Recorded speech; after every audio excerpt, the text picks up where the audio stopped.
It's Ash from Super Videos back for another video. So in this video we're going to be talking about Richard, Daryl and Carol, and whether or not Richard is actually going to listen to Daryl and stay away from Carol, or if he's going to follow up with his plan to use Carol as bait to push Ezekiel into fighting with the Saviors or joining the war against the Saviors. So obviously we had Daryl telling Richard that he needs to stay away from Carol, and if anything happens to Carol, even if she dies by the hand of walkers, if she gets a fever, if she gets struck by lightning, that Daryl is going to kill him. Is Richard still going to listen to Daryl, or is he going to follow up with his plan even if it means that Daryl is against it, and even if it means that he's going to end up dying by doing this, not by the hands of saviors, but by the hands of Daryl himself?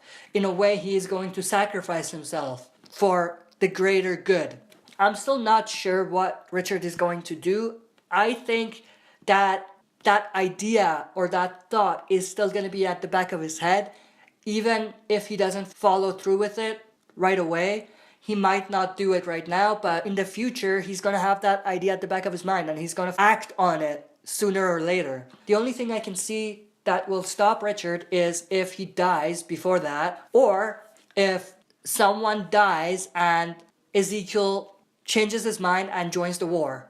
That would mean that Richard doesn't really need to follow up with the plan anymore, because obviously Ezekiel is going to fight anyway.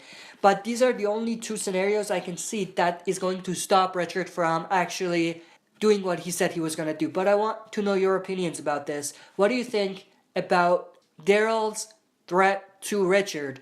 Do you think that that stopped Richard from actually following through with his plan in the future? Or do you think that it was a big ultimatum and Richard got the message loud and clear and he's not thinking about doing anything to Carol anymore?